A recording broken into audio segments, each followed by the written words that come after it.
Hi everyone, welcome back to my Bible reading channel where my goal is to bring the Word of God to as many people as possible. So today we are going to finish 2 Kings. I'm going to read 6 chapters today to get all caught up.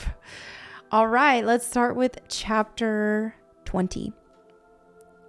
About that time, Hezekiah became deathly ill, and the prophet Isaiah, son of Amoz, went to visit him.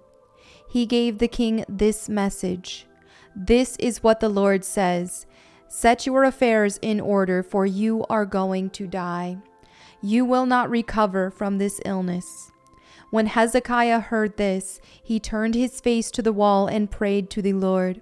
"Remember, O Lord, how I have always been faithful to you and have served you single-mindedly, always doing what pleases you."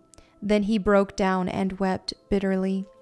But before Isaiah had left the middle courtyard, this message came to him from the Lord: "Go back to Hezekiah, the leader of my people.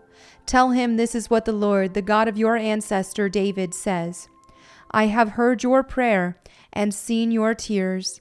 I will heal you, and 3 days from now you will get out of bed and go to the temple of the Lord. I will add 15 years to your life, and I will rescue you and this city from the king of Assyria.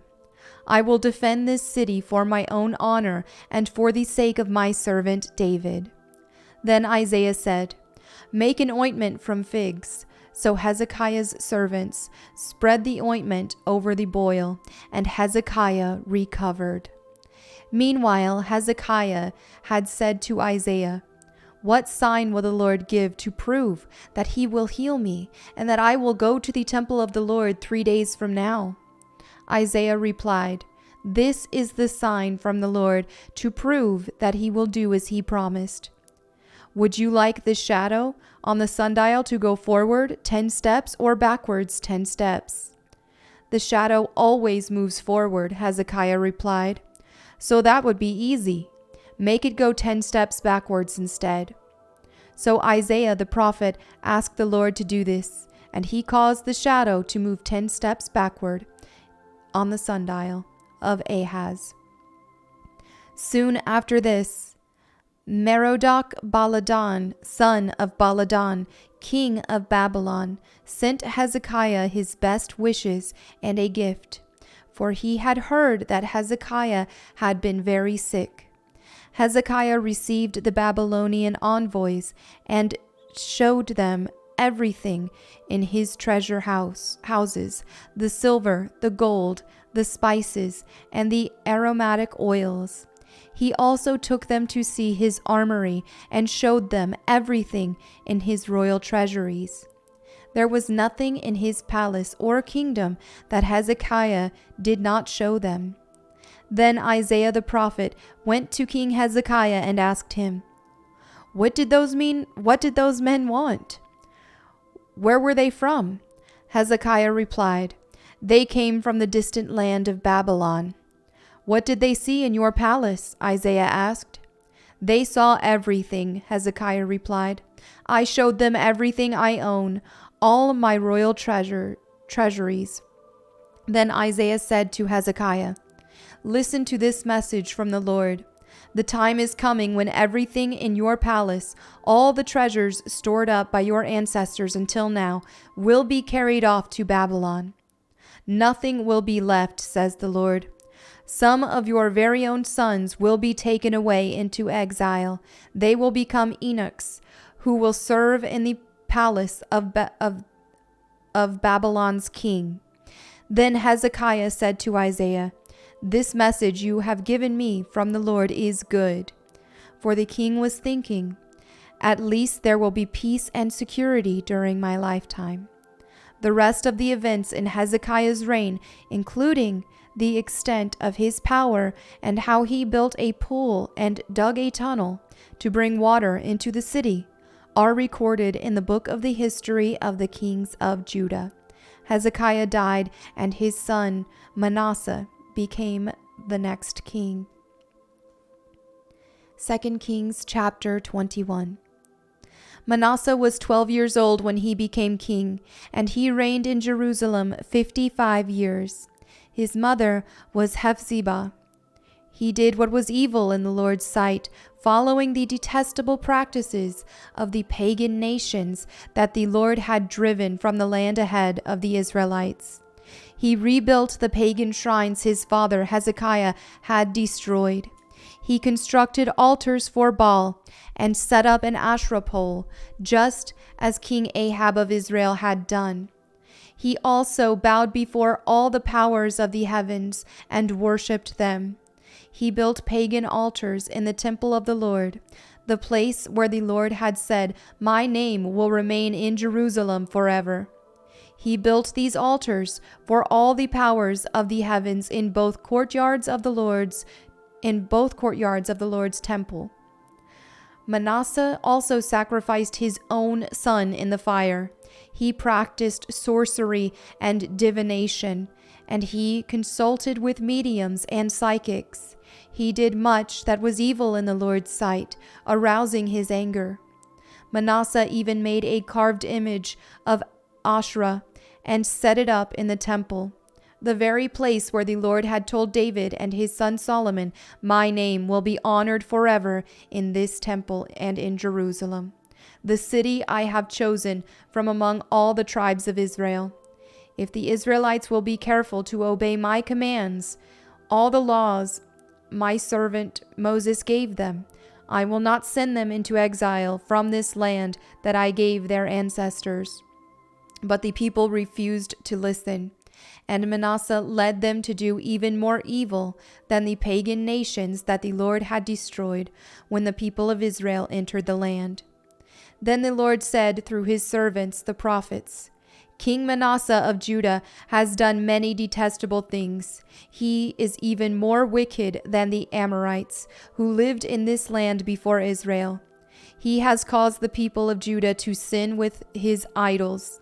So this is what the Lord, the God of Israel, says: I will bring such disaster on Jerusalem and Judah that the ears of those who hear about it will tingle with with horror. My bad. I will judge Jerusalem by the same standard I used for Samaria and the same measure I used for the family of Ahab. I will wipe away the people of Jerusalem as one wipes a dish and turns it upside down. Then I will reject even the remnant of my own people who are left, and I will hand them over as plunder for their enemies, for they have done great evil in my sight and have angered me ever since their ancestors came out of Egypt. Manasseh also murdered many innocent people until Jerusalem was filled from one end to the other with innocent blood. This was in addition to the sin that he caused the people of Judah to commit, leading them to do evil in the Lord's sight. The rest of the events in Manasseh's reign and everything he did, including the sins he committed, are recorded in the book of the history of the kings of Judah. When Manasseh died, he was buried in the palace garden, the garden of Uzzah. Then his son Amon became the next king.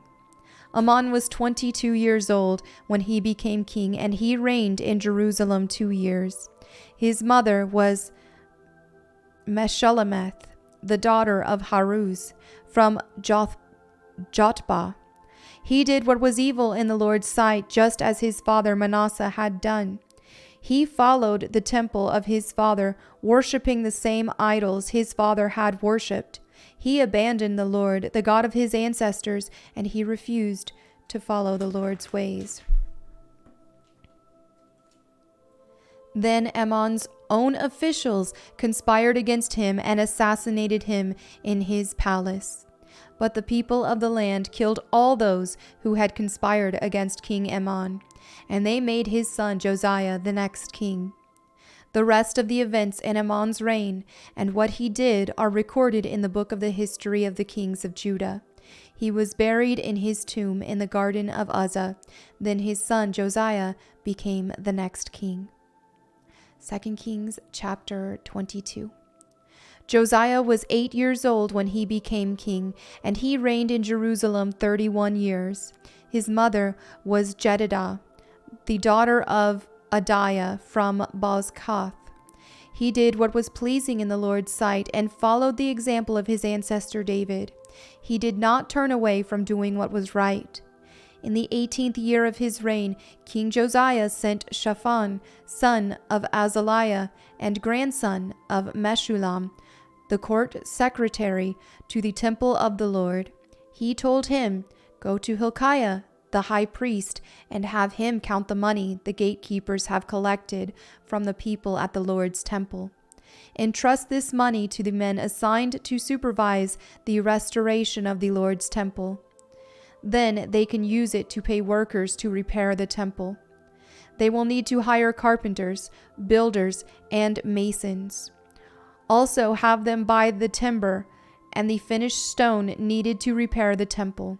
But don't require the construction supervisors to keep account of the money they receive, for they are honest and trustworthy men." Hilkiah the high priest said to Shaphan the court secretary, "I have found the book of the law in the Lord's temple." Then Hilkiah gave the scroll to Shaphan, and he read it. Shaphan went to the king and reported, "Your officials have turned over the money collected at the temple of the Lord to the workers and supervisors at the temple." Shaphan also told the king, "Hilkiah the priest has given me a scroll." So Shaphan read it to the king. When the king heard what was written in the book of the law, he tore his clothes in despair. He gave these orders to Hilkiah the priest: Ahikam, son of Shaphan; Akbor, son of Micaiah; Shaphan, the court secretary; and Asaiah, the king's personal advisor. "Go to the temple and speak to the Lord for me, and for the people, and for all Judah. Inquire about the words written in this scroll that has been found. For the Lord's great anger is burning against us because our ancestors have not obeyed the words in this scroll. We have not been doing everything it says we must do." So Hilkiah the priest, Ahikam, Akbor, Shaphan, and Asaiah went to the new quarter of Jerusalem to consult with the prophet Huldah. She was the wife of Shallum, son of Tikvah, son of Harhas, the keeper of the temple wardrobe. She said to them, "The Lord, the God of Israel, has spoken. Go back and tell the man who sent you, this is what the Lord says I am going to bring, this is what the Lord says. I am going to bring disaster on this city and its people. All the words written in the scroll that the king of Judah has read will come true, for my people have abandoned me and offered sacrifices to pagan gods, and I am very angry with them for everything they have done. My anger will burn against this place, and it will not be quenched. But go to the king of Judah, who sent you to seek the Lord, and tell him, this is what the Lord, the God of Israel, says concerning the message you have just heard. You were sorry and humbled yourself before the Lord when you heard what I said against this city and its people, that this land wept before me in repentance, and I have indeed heard you, says the Lord. So I will not send the promised disaster until after you have died and been buried in peace. You will not see the disaster I am going to bring on this city." So they took her message back to the king. 2 Kings chapter 23. Then the king summoned all the elders of Judah and Jerusalem, and the king went up to the temple of the Lord with all the people of Judah and Jerusalem, along with the priest and the prophets, all the people from the least to the greatest. There the king read to them the entire book of the covenant that had been found in the Lord's temple. The king took his place of authority beside the pillar and renewed the covenant in the Lord's presence. He pledged to obey the Lord by keeping all his commands, laws, and decrees with all his heart and soul. In this way, he confirmed all the terms of the covenant that were written in the scroll, and all the people pledged themselves to the covenant. Then the king instructed Hilkiah, the high priest, and the priest of the second rank, and the temple gatekeepers to remove from the Lord's temple all the articles that were used to worship Baal, Asherah, and all the powers of the heavens. The king had all these things burned outside Jerusalem on the terraces of the Kidron Valley, and he carried the ashes away to Bethel. He did away with the idolatrous priest who had been appointed by the previous kings of Judah, for they had offered sacrifices at the pagan shrines throughout Judah and even in the vicinity of Jerusalem. They had also offered sacrifices to Baal and to the sun, the moon, the constellations, and to all the powers of the heavens. The king removed the Asherah poles from the Lord's temple and took it outside Jerusalem to the Kidron Valley, where he burned it. Then he ground the ashes of the pole to dust and threw the dust over the graves of the people. He also tore down the living quarters of the male and female shrine prostitutes that were inside the temple of the Lord, where the women wove coverings for the Asherah pole. Josiah brought to Jerusalem all the priests who were living in other towns of Judah. He also defiled the pagan shrines where they had offered sacrifices, all the way from Geba to Beersheba. He destroyed the shrines at the entrance to the gate of Joshua, the governor of Jerusalem. This gate was located to the left of the city gate as one enters the city. The priests who had served at the pagan shrines were not allowed to serve at the Lord's altar in Jerusalem, but they were allowed to eat unleavened bread with the other priests. Then the king defiled the altar of Topheth in the valley of Ben Hinnom, so no one could ever again use it to sacrifice a son or daughter in the fire as an offering to Moloch. He removed the entrance of the Lord's temple, the horse statues that the former kings of Judah had dedicated to the sun. They were near the quarters of Nathan Melech, the eunuch, and officer of the court. The king also burned the chariots dedicated to the sun. Josiah tore down the altars that the kings of Judah had built on the palace roof above the upper room of Ahaz. The king destroyed the altars that Manasseh had built in the 2 courtyards of the Lord's temple. He smashed them to bits and scattered the pieces in the Kidron Valley. The king also desecrated the pagan shrines east of Jerusalem to the south of the Mount of Corruption, where King Solomon of Israel had built shrines for Ashtoreth, the detestable goddess of the Sidonians, and for Chemosh, the detestable god of the Moabites, and for Moloch, the vile god of the Ammonites. He smashed the sacred pillars and cut down the Asherah poles. Then he desecrated these places by scattering human bones over them. The king also tore down the altar at Bethel, the pagan shrine that Jeroboam son of Nebat had made when he caused Israel to sin. He burned down the shrine and ground it to dust, and he burned the Asherah pole. Then Josiah turned around and noticed several tombs in the side of the hill. He ordered that the bones be brought out, and he burned them on the altar at Bethel to desecrate it. This happened just as the Lord had promised through the man of God when Jeroboam stood beside the altar at the festival. Then Josiah turned and looked up at the tomb of the man of God, who had predicted these things. "What is that monument over there?" Josiah asked. And the people of the town told him, "It is the tomb of the man of God who came from Judah and predicted the very things that you have just done to the altar at Bethel." Josiah replied, "Leave it alone. Don't disturb his bones." So they did not burn his bones or those of the old prophet from Samaria. Then Josiah demolished all the buildings at the pagan shrines in the towns of Samaria, just as he had done at Bethel. They had been built by the various kings of Israel and had made the Lord very angry. He executed the priests of the pagan shrines on their own altars, and he burned human bones on the altars to desecrate them. Finally, he returned to Jerusalem. King Josiah then issued this order to all the people: "You must celebrate the Passover to the Lord your God, as required in this book of the covenant.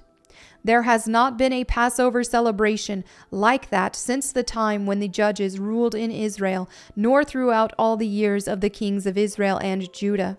But in the 18th year of King Josiah's reign, this Passover was celebrated to the Lord in Jerusalem."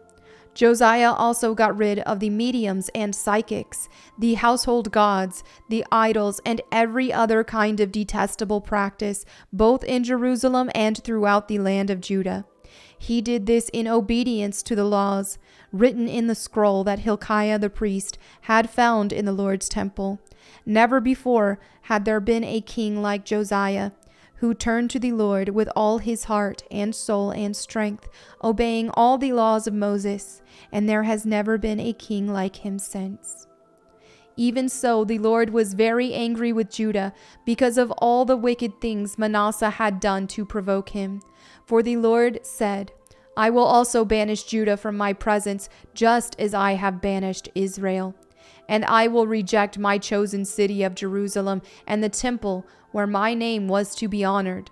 The rest of the events in Josiah's reign and all his deeds are recorded in the book of the history of the kings of Judah. While Josiah was king, Pharaoh Necho, king of Egypt, went to the Euphrates River to help the king of Assyria. King Josiah and his army marched out to fight him, but King Necho killed him when they met at Megiddo. Josiah's officers took his body back in a chariot from Megiddo to Jerusalem and buried him in his own tomb. Then the people of the land anointed Josiah's son, Jehoahaz, and made him the next king. Jehoahaz was 23 years old when he became king, and he reigned in Jerusalem 3 months. His mother was Hamutal, the daughter of Jeremiah from Libnah. He did what was evil in the Lord's sight, just as his ancestors had done. Pharaoh Necho put Jehoahaz in prison at Riblah, in the land of Hamath, to prevent him from ruling in Jerusalem.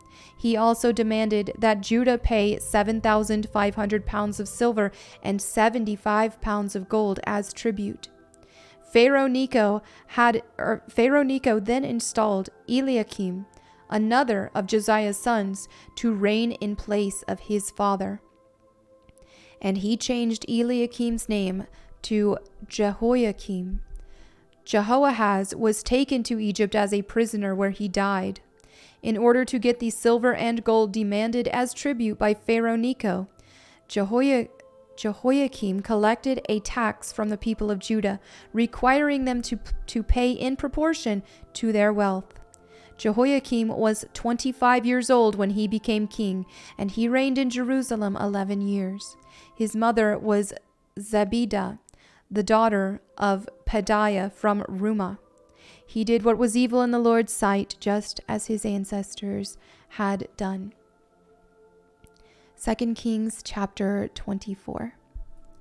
During Jehoiakim's reign, King Nebuchadnezzar of Babylon invaded the land of Judah.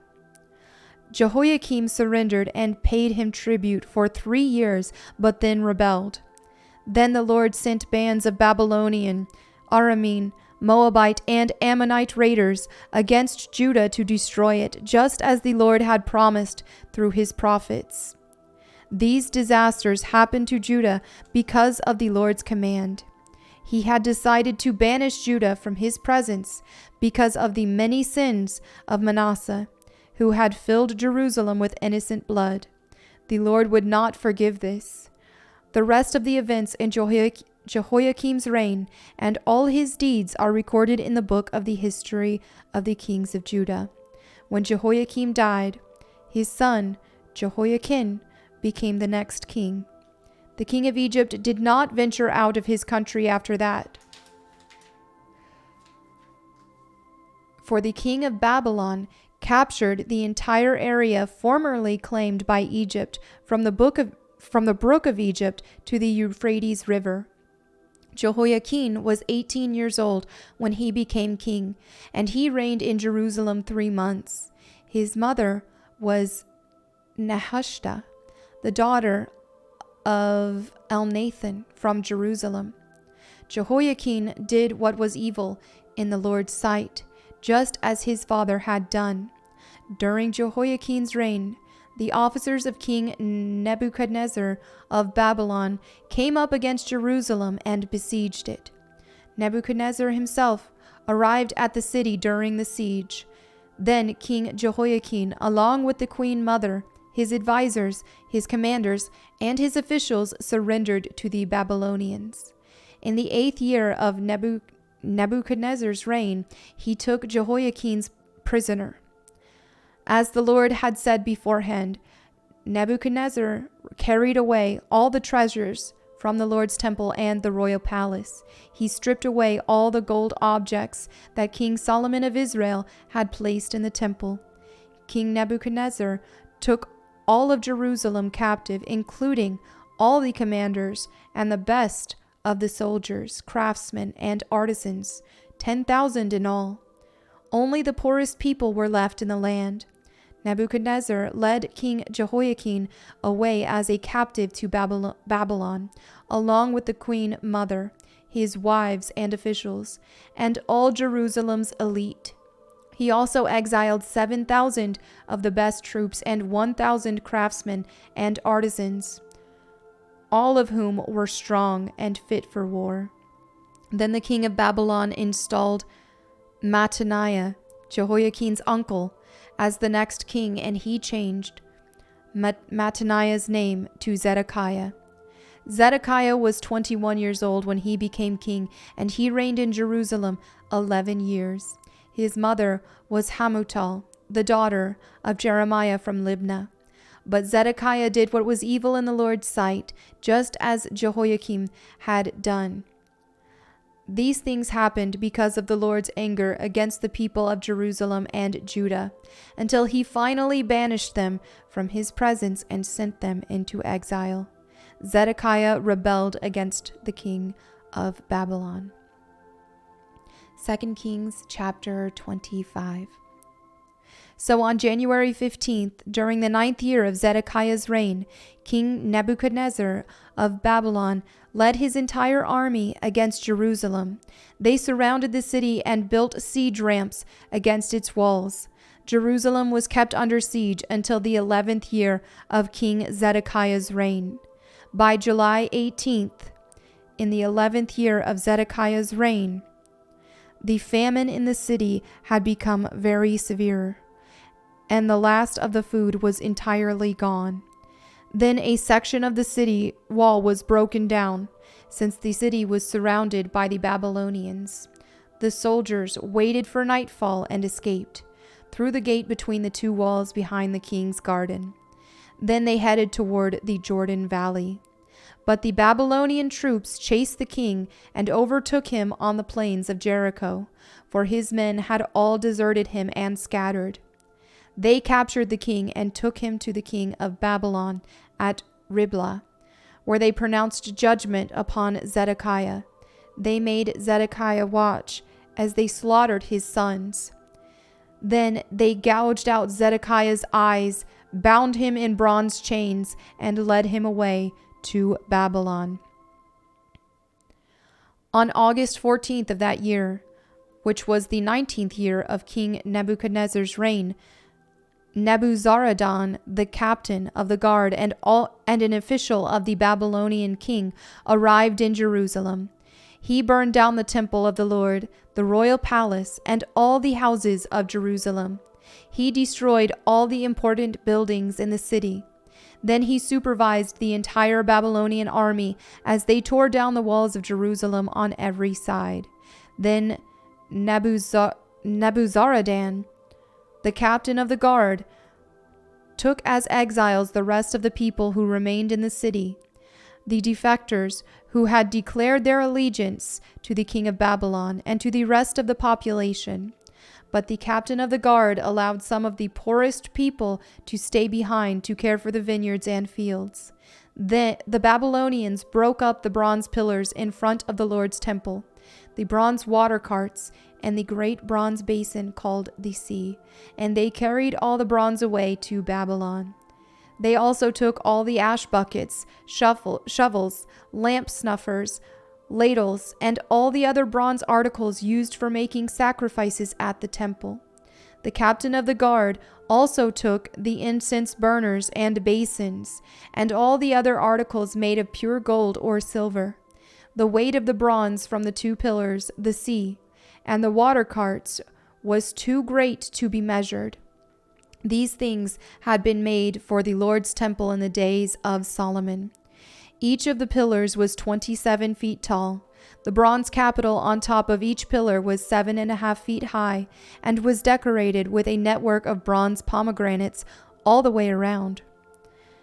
Nebuzaradan, the captain of the guard, took with him as prisoners Seraiah the high priest, Zephaniah the priest of the 2nd rank, and the 3 chief gatekeepers. And from among the people still hiding in the city, he took an officer who had been in charge of the Judean army, 5 of the king's personal advisors, the army commander's chief secretary, who was in charge of recruitment, and 60 other citizens. Nebuzaradan, the captain of the guard, took them all to the king of Babylon at Riblah. And there at Riblah, in the land of Hamath, the king of Babylon had them all put to death. So the people of Judah were sent into exile from their land. Then King Nebuchadnezzar appointed Gedaliah, son of Ahikam, and grandson of Shaphan, as governor over the people he had left in Judah.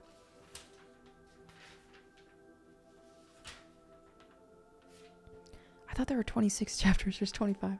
Okay. When all the army commanders and their men learned that the king of Babylon had appointed Gedaliah as governor, they went to see him at Mizpah. These included Ishmael, son of Nethaniah, Johanan, son of Kareah, Seraiah, son of Tanhumeth, and Netophathite, Jezaniah, son of Maacathite, and all their men. Gedaliah vowed to them that the Babylonian officials meant them no harm. Don't be afraid. Live in the land and serve the king of Babylon, and all will go well for you, he promised.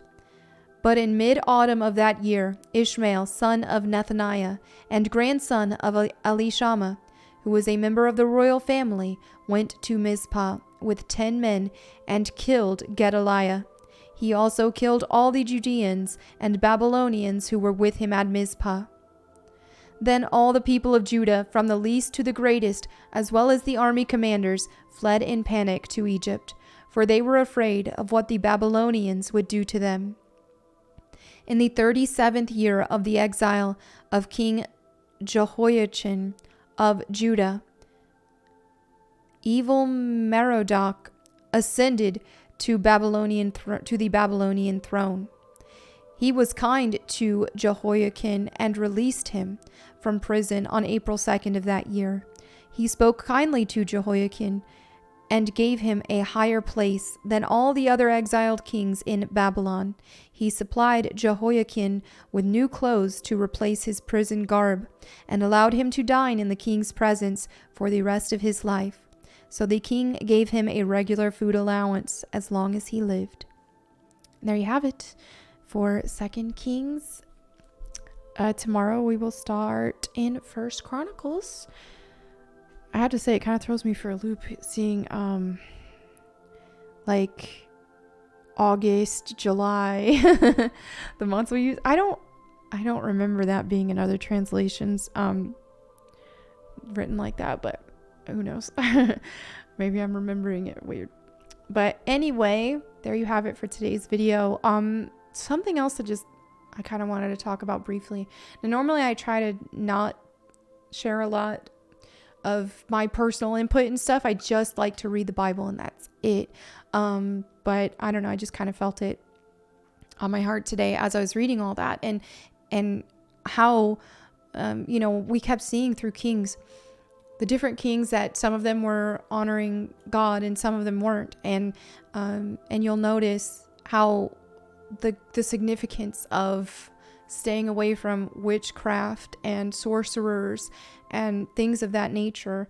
And it just reminded me of how things are today. And while, obviously we do see people who practice sorcery and are very open about it, I think to a lesser extent that some people don't realize is things like zodiac signs and things like that, tarot cards, this, that, and the other. And people see those as kind of more harmless, especially like the zodiac stuff. And they're like, oh, your daily horoscope and how that can be fun.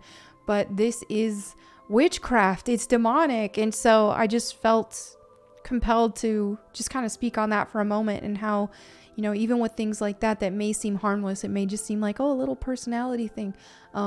When we tamper in things like that, we are tampering in witchcraft. So that's just something that I think is important to be mindful of and to be careful about. But anyway, I won't throw too much of my own thoughts on things. I like to just read the Bible. But anyway, thank you all so much for your fellowship today. As always, if you have any prayer requests, feel free to leave them in the comments below so that myself, my prayer team, and anyone else who reads them can pray for you. Thank you again. I'll see you tomorrow. Bye.